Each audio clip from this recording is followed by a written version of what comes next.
there's something to understand in just this depending over there. And it's really great how he does this. Depending over there, depending over here. So I suppose one could translate this as mutual dependence, but it doesn't capture what he's doing. I mean, in Tibetan it's Parden Tsorden. And why not translate exactly what he says? Parden, par is over there, tsor is over here. So depending over there, depending over here. It's really wonderful. Inexpressible mama. And so we got dependent arising in the first line. And then what does he do with mama? Inexpressible mama, not established as anything.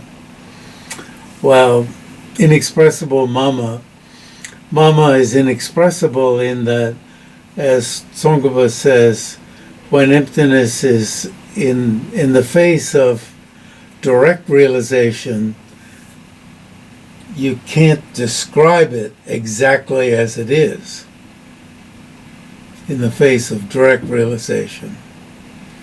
You're just like, but that doesn't mean mama can't be described in words, but inexpressible exactly as it is. And as we've brought up earlier, who can describe the trail of a bird in the sky? Because there are no markings. A bird doesn't leave any markings.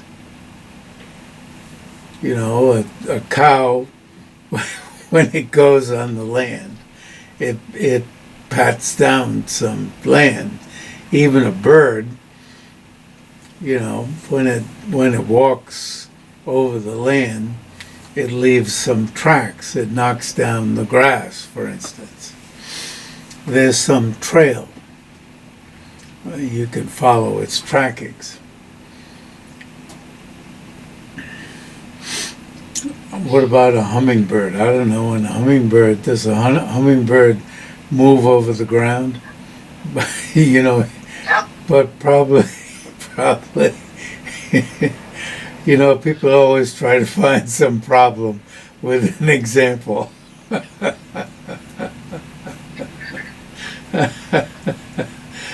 So light were its tracks, you could hardly find them. Hardly find them means you could find them. So you'd have to be very careful with your objections. I used to watch the hummingbirds as a child. Hummingbirds are a little harder to find, especially when you live on the 20th floor.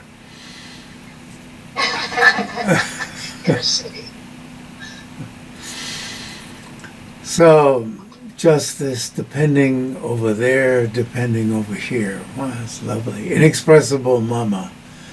Not established as anything. Well, when you search by way of the sevenfold reasonings, it's not any of the seven. You see, not established as anything, as any of the seven. And the seven is totally exhausts the possibilities for inherent existence. Or if you do it as Naga, that's Chandrakirti 7, based on Nagarjuna's 5. Fivefold reasoning. Well, if you say, if Chandrakirti is 7, then Nagarjuna's 5 is not exhaustive. Yes, it is, because the 7 are included in the 5, and the 5 are included in the 2. Not same, not different. But it's very helpful to have the 5. The 5 is the Tathagata, is the one gone thus, the same as the aggregates, or different from the aggregates, or depending on the aggregates, or not depending on the aggregates. And what's the 5th? Or the group, I guess, the collection of the aggregates. Yes. And then for Chandrakirti added the shape and the Possessing, no? possessing. And it's so helpful to have the further elaboration that I find it helpful to have Chandrakirti's further elaboration of the seven, so not established as anything. But, yeah, and posing in all sorts of ways. And then, as you saw in the note, when the Dalai Lama gives commentary on posing in all sorts of ways, he doesn't do it the way Kön-chog-jig-me-wang-po elaborates on the meaning as fakery, as lies, as deceptions. And Kön-chog-jig-me-wang-po, really brings out the lies, the deceptions, that emptiness is deceiving us. The Mama emptiness is deceiving us with her lies. So he speaks about the experiential perspective of meditative equipoise, seeing just as it is, and I added in the word emptiness, but seeing the mode of being just as it is, seeing the mode of being just as it is. That's emptiness isn't needed there, but the inexpressible. And then His Holiness expands on it. This emptiness of inherent existence poses in all sorts of ways. It exists in the omniscient, the mode of being. This is the natural nirvana is this isn't quite what I wanted to draw up, but it's the same meaning. The natural nirvana is the nirvana that all is the emptiness that all objects have already. And the other nirvana is the nirvana that's attained. So the omniscient have extinguished all defects, and that's the extinguishment of all defects is the supreme nirvana. But even this natural nirvana is with the omniscient, and the natural nirvana is with those who, through having committed some great ill deed, like having killed a parent and so forth, and are born in the most torturous hell.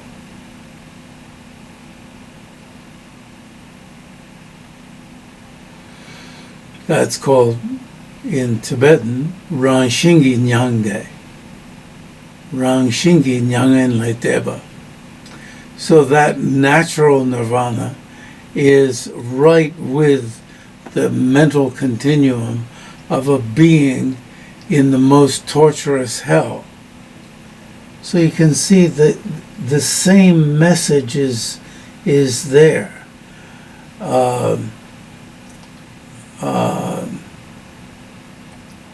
But it's told in a different way when you think of Mama's lie. Mama's lie is what's appearing as the most torturous hell, and is appearing as the mind of a being who's in the most torturous hell. It's a very intimate way of using the vocabulary.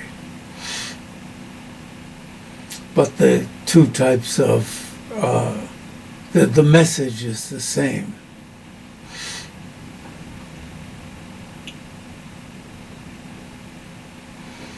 these varieties, His Holiness says, of existent good and bad phenomena.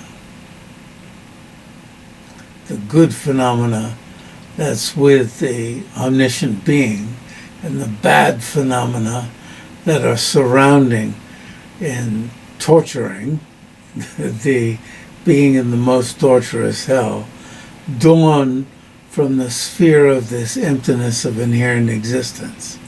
And it's really wonderful to put together His Holiness's commentary and what Jang-kya Röl-pay-dor-je is specifically saying, as explained by his student Kön-chog-jig-me-wang-po.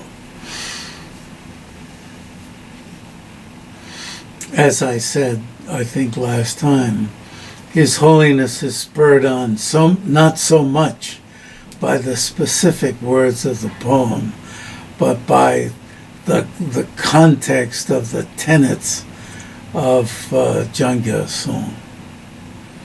So we end up in the same place, that the same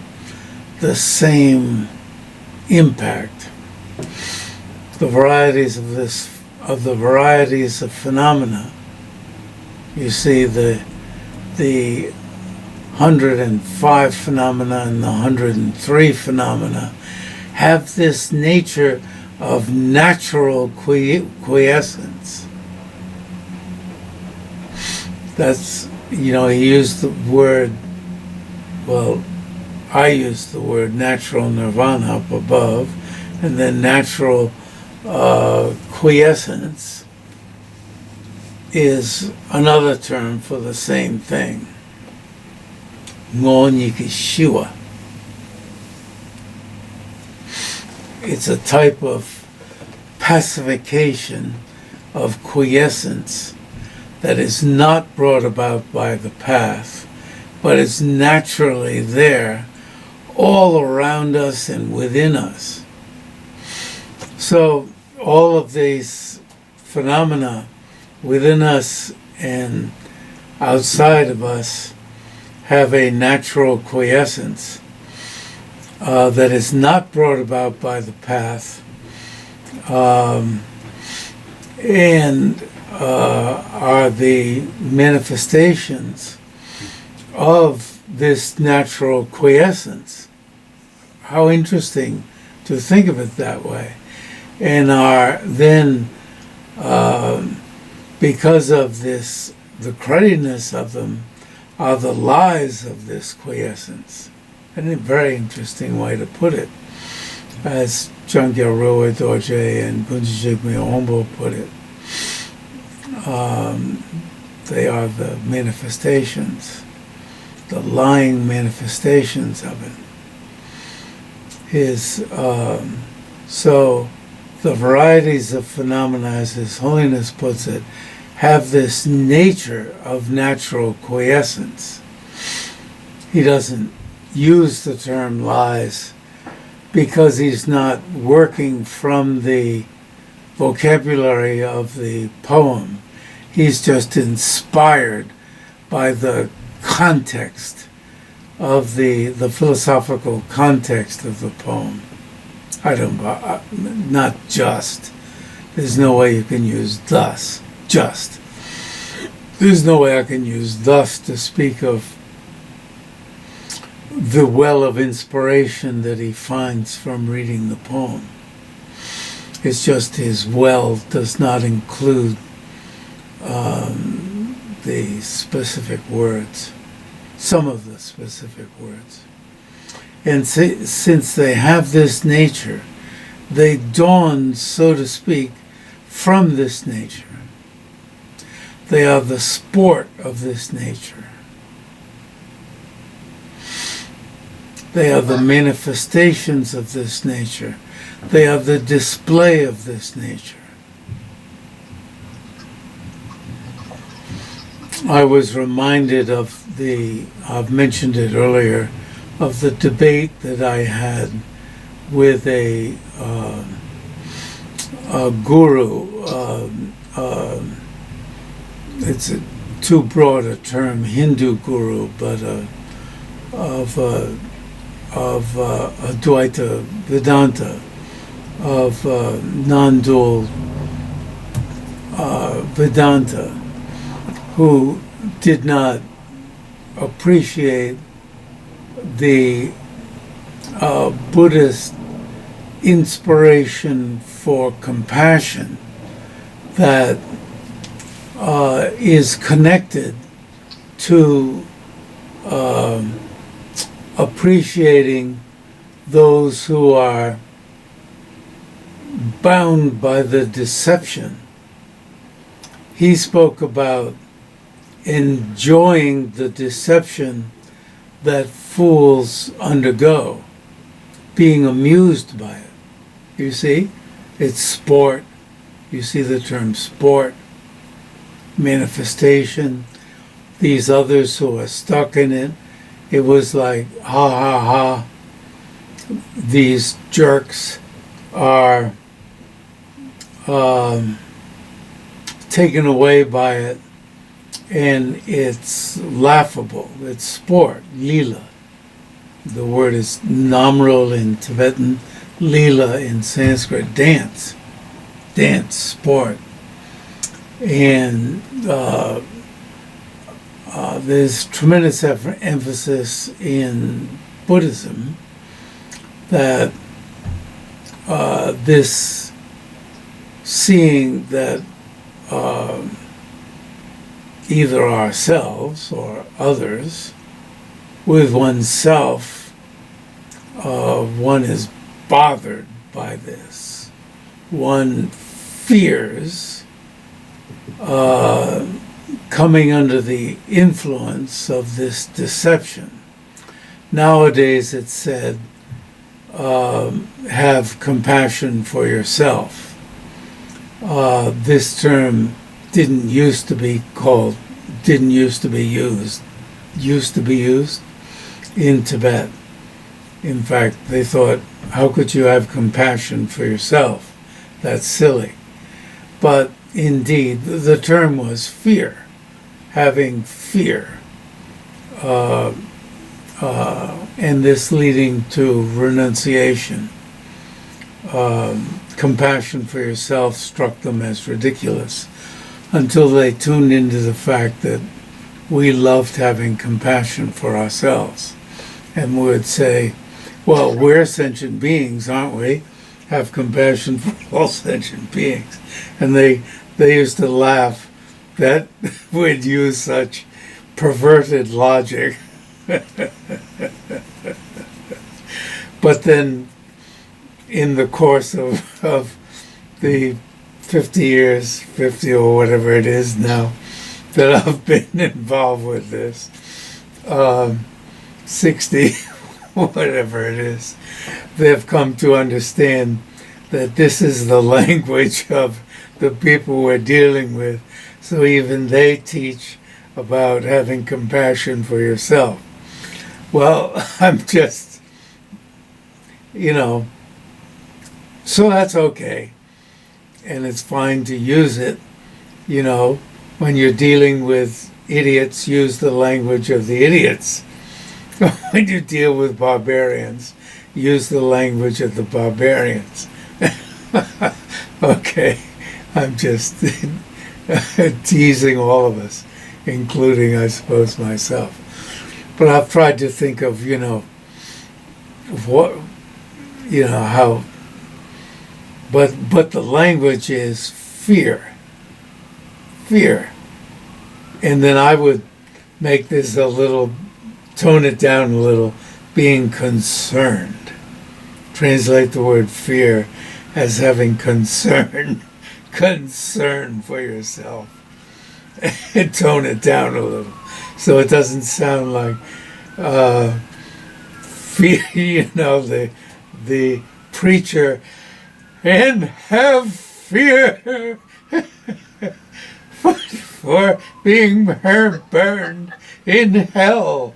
Well, if one of my students had a dream of being in the corpse mud hell, corpse the lake mud of corpses. And he was stuck with all these corpses. And you can imagine that from then on, he didn't want to be reborn in such a pool with corpses all around him. And I told you about, running through an area, running through an area with knives, and I've run because my feet were being penetrated by the knives sticking out of the ground. So of course you'd run. You'd pick up your foot because you didn't want it to be penetrated by a knife. So you'd put it down and it'd be penetrated by other knives. And so each time you picked up a foot, you'd put it down on the next group of knives, because it was a plane, and the Tibetan word is razors. But razors really don't have points. But it's a poor choice of words. Butri tang in Tibetan. Butri is knife cutting hair. And even in Tibet, I'm sure they didn't have points. Butri tang. Tang is plane of razors. But plane of knives would be, like I don't know, it's almost like short spears. It's more like that. So you pick up your foot because you want to get it off the knife, and it go down on the next, down on the next, down on the next, down on the next. And when I came to, I was there in my crib. Okay. Here I am. No more knives. No more knives to run on. So a good term is not just concern, but fear. But indeed, when speaking with, relating, concern's a good word, and then compassion's fine. Have compassion for yourself. Wow, how did I get off on that? But it's good to know the history.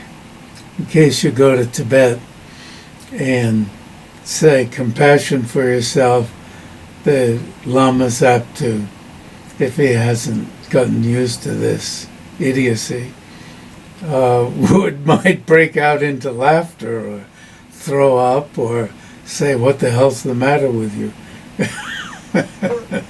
Or just might discreetly remain quiet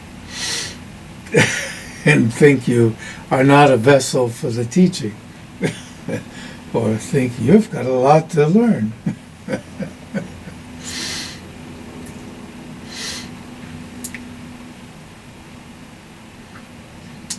Yeah. Jeffrey, can I ask about that point? Yes. Just in your perspective, if the kind of, I guess, positive, affective state towards oneself, isn't actually compassion as, defined in the text, what is it? Yeah, it's,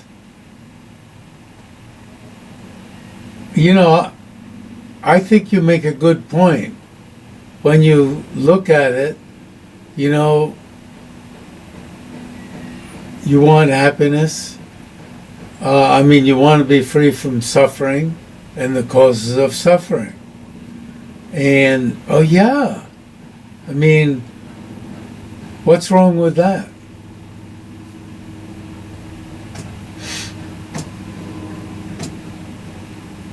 What's wrong? You know, you could say that, you could slap this back at this, yet your old Tibetan teacher.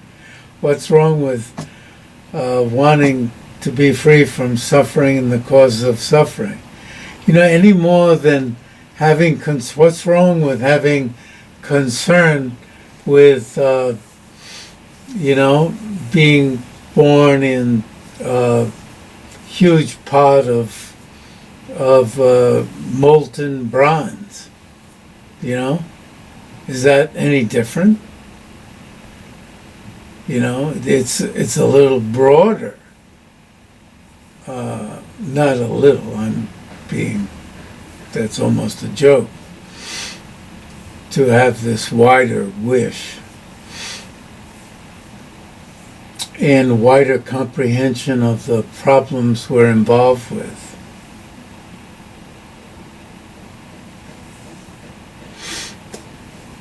Yeah. Somehow,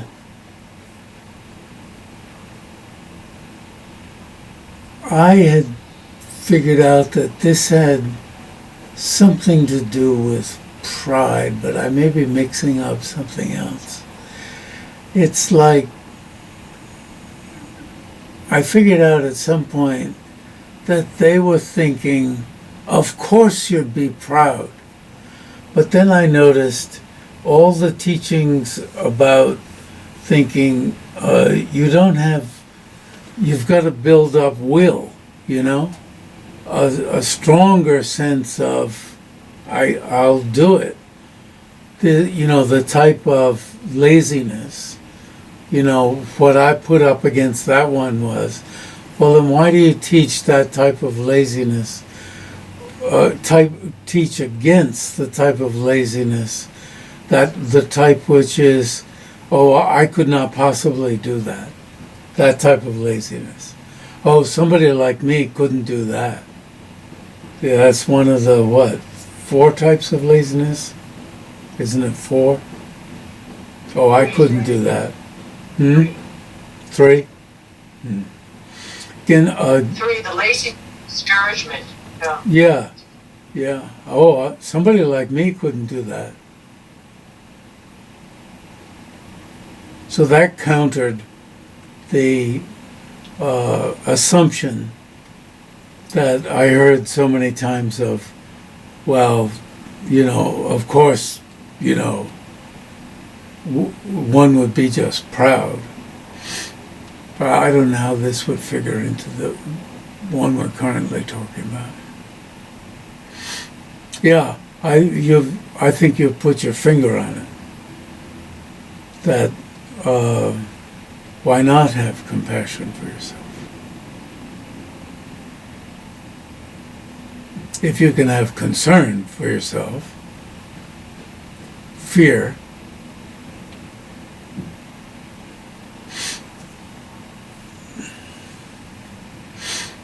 so maybe that's why they came to accept this. Let's hope they did. That was the reason, and not just that they were accommodating our, the way we sort of selfishly want to put ourselves in the count of sentient beings. Or we have to put ourselves, we first have to have compassion for ourselves before we can have compassion for others. Which is quite like saying you have to have concern for yourself as being in cyclic existence before you can have a full-throated compassion for others in cyclic existence. Understand the depths of our own problems in cyclic existence before you can have it for others. But indeed, they were shocked, from top to bottom, from the highest to the lowest teacher. But when you're taught a certain way, That's bound to be. Yeah. Okay. Therefore, His Holiness says, this nature, this emptiness of inherent existence, poses in all, he doesn't take poses, he just takes it as appears in all sorts of ways.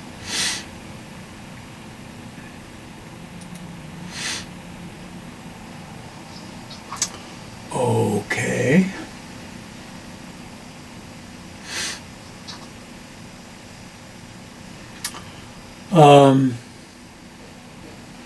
By searching for aged Papa,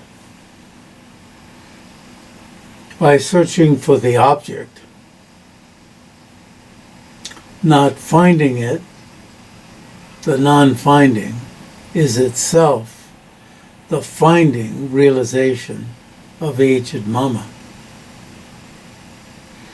whereby from Mama's lap aged Papa is found. I tend to think that Jang-kya was aware, as I've mentioned before, of the Nyingma teaching about the joy of being set or climbing up on Mother's lap when you're happy to be on Mother's lap. It's just wonderful. You feel so much at home. I translate the feeling of being totally at home. Whereby from Mama's lap, where aged Papa is found, dependent arising is found. We're switching to that side. But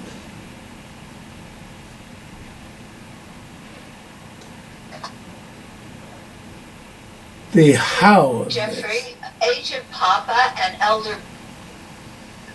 Yeah. Aged Papa and elder brother are both dependent arising.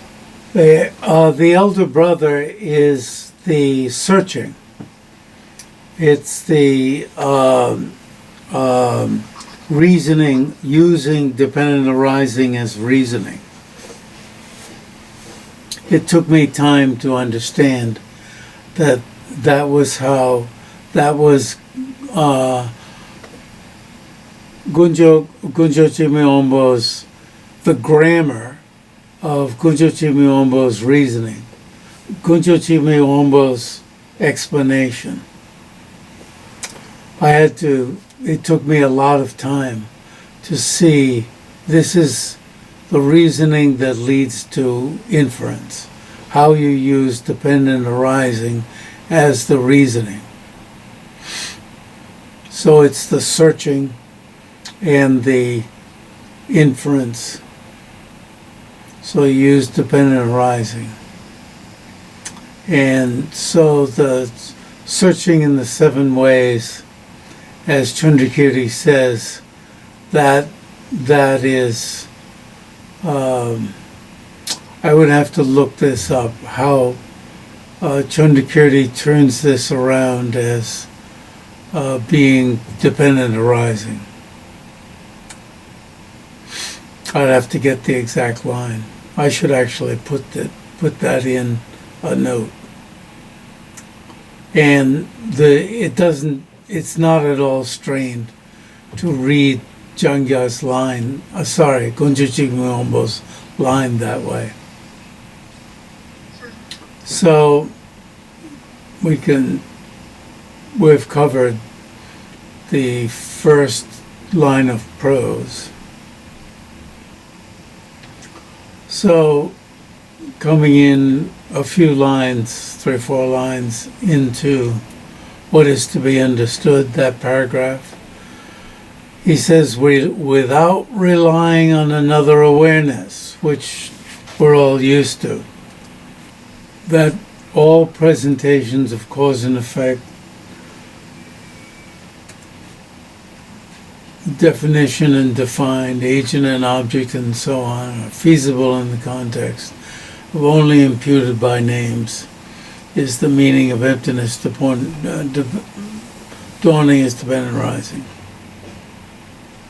And then the capacity of this awareness. And then again, without needing to rely on another awareness, to induce strong awareness ascertaining the emptiness of inherent existence. So then, in the next block of prose, he makes the point that it's for persons who have ascertained and not forgotten it. Ascertained the pure view and not forgotten it. It's not for others. I mean, it's admitting that you can find the pure view and forget it. But it's not just finding the pure view. You've got to do something with that pure view.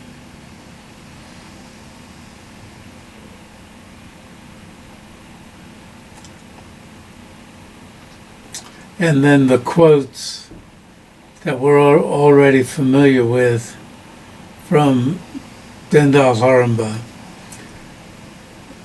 both from Tsong-kha-pa's three principal aspects of the path and from Nor-zang-gya-tsho in his work on highest yoga tantra, that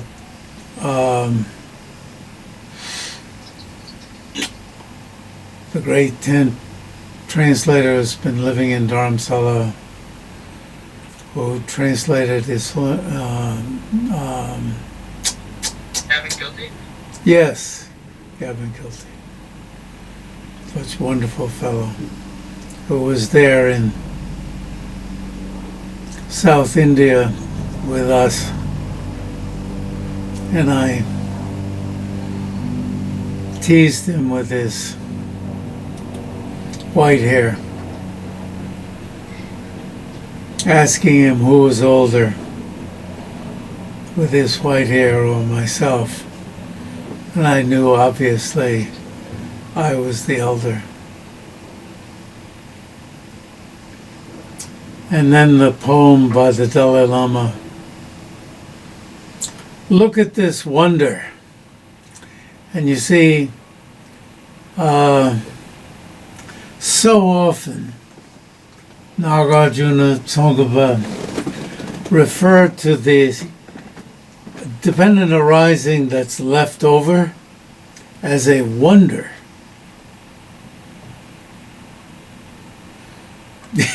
It's like, how could anything be left? It's a little bit like, wow, how could anything be left over after this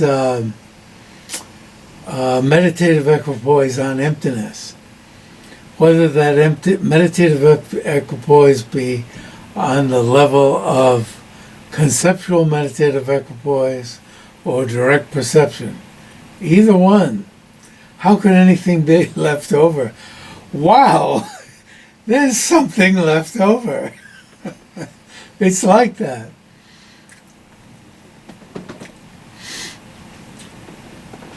And it really is why I initially objected to Thupten Jinpa's translation of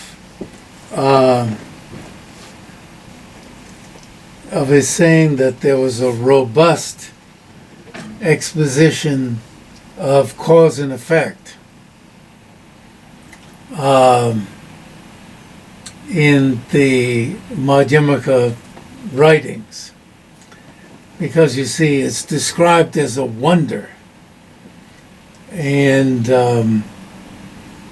then later I came to say, well, what does robust mean? It means strong. Would I want to say that there isn't a strong? You see, in the material that we've been reading, is there a strong presentation of cause and effect? Yes. I thought, well, he's holding out this word robust. This was in public. He was, I was listening to his wonderful translation. And suddenly this word robust, which I took as meaning easy to understand, you see? And I thought, this is not easy.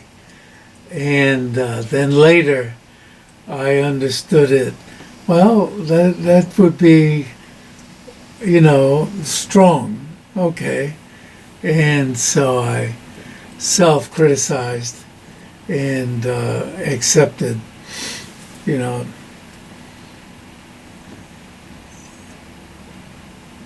also learned that some people might take, even my friends, take any criticism I had of him as being out of jealousy or since he replaced me. But I was so happy to have him replace me. I'm so happy.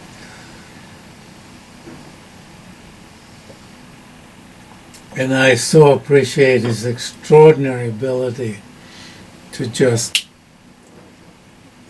open his mouth immediately and the English comes out.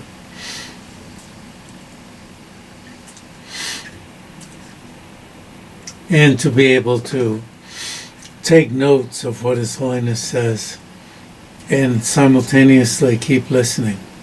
I could never do that. I can't take notes and listen. Keep listening. I had to place it in my mind. I would place it almost like on petals of place chunks on petals in front of me. And then try to go to the petals in my mind. Whenever I tried to write something, I was distracted by the writing. So you see here, look at this wonder. And the other word is, Giant Shiba says, difficult points. This is a hard spot. Difficult point. Gane, difficult point. And he doesn't, it's like he doesn't give up. It's like wonder, but also a difficult point. He doesn't unravel really the difficult point. It's like this one is a hard one to swallow. You see?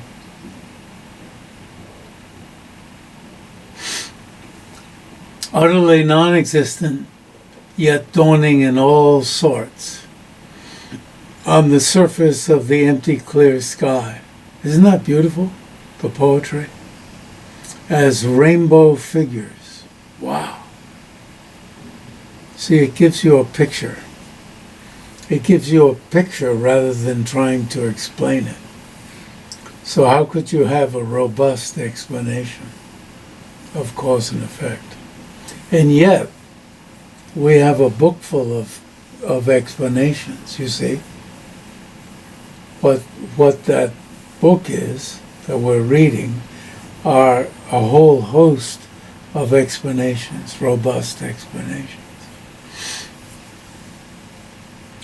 Collections of many arisings. So what are these? And here we get an explanation. Collections of many arisings in dependence upon causes and conditions, despite not self-instituting, not truly existent. So you see,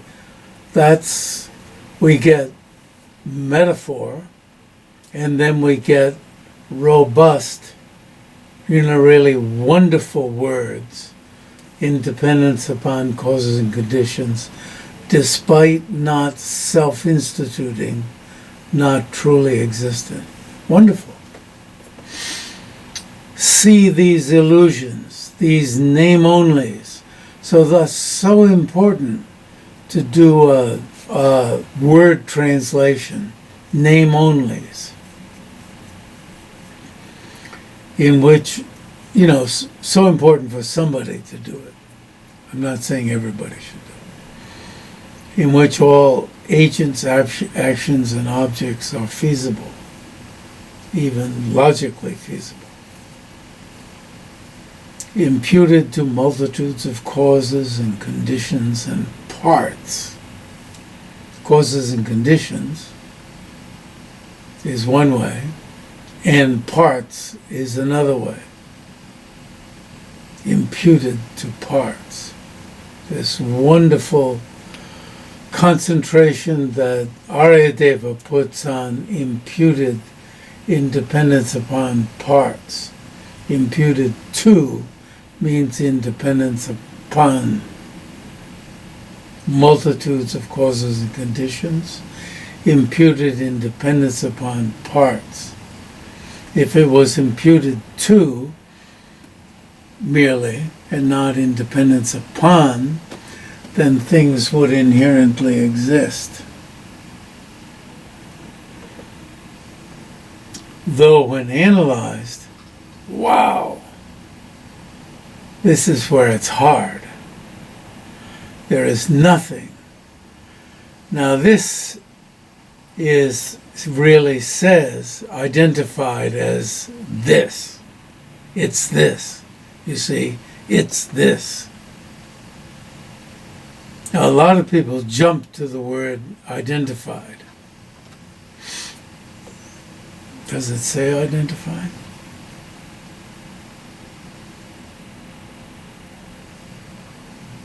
Nor-zang, yes, Nor-zang in Tibetan. It usually doesn't say identified. A lot of translators jump to identified. But here we have Jang-kya's identified.